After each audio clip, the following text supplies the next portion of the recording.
Hi, I'm Andy, and this is Behind the Doctor's Note. And I'm fresh up of a haircut from C.S. McCullough's, and I'm fresh up of a turkey sandwich, which is on my scrubs. But really what I want to talk to you today is about the most recent doctor's note.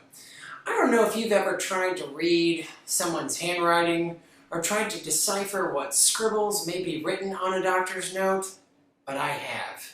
And it's a job in itself. So I'm going to be here to try to translate these scribbles into something that is useful and cohesive for you. Let's go behind the doctor's note. So we're just going to go by and I'm going to give you some highlights of what I think about this. Morning, everyone. That's positive. That's good. Good, Dad. That's awesome. Welcome to another edition of the Doctor's Note, where we talk about what's on our minds when it comes to your health. That's good. I like that. So we're talking about genetics and genetic testing. Honestly, this is a pretty cool doctor's note.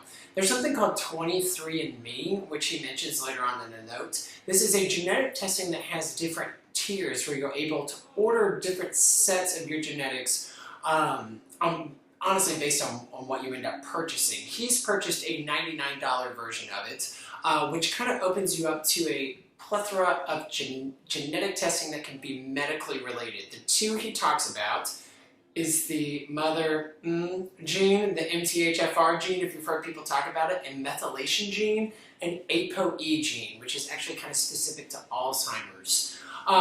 These are what he talks about. He talks about this double-stranded bad MTHFR gene that can affect a lot of things. Blood clots, heart disease, miscarriages. You might see that with a positive variant of this gene that you may have some dysregulation of the vitamin B12 and with folate. So he says that whenever you have a positive mutation for this gene, actually taking methylcobalamin or methyl B12 and methylfolate, important for the red blood cell. Who takes methylfolate? Who takes folate or folic acid? Women who are pregnant. Why? You're trying to make sure the fetus develops neurologically intact. So folate's very important for red blood cell. He talks a lot about ApoE, the ApoE gene too, which is important too. It's going to know what your risk factors are for developing Alzheimer's. Really, 23andMe is great. He talks about something called pure genomics. God, he goes into detail with this. There's a variation of the COMT gene with estrogen metabolism and breast cancer and prostate cancer in specific. He talks about too a homocysteine level.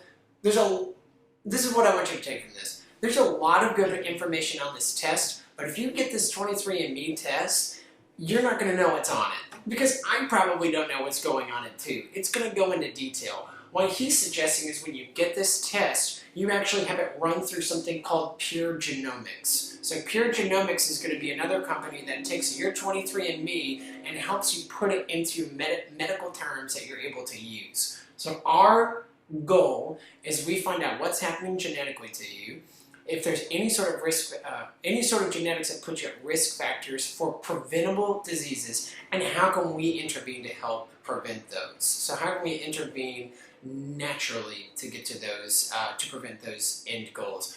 I do think it's important. I also want to make another comment on this too. With 23andMe, they're going to have your DNA. I'm just saying, they're going to have your DNA. They cut the Golden State Killer off of 23andMe through genetic testing. They've actually found that people who had donated sperm back in the day, they're actually kind of finding their relatives now.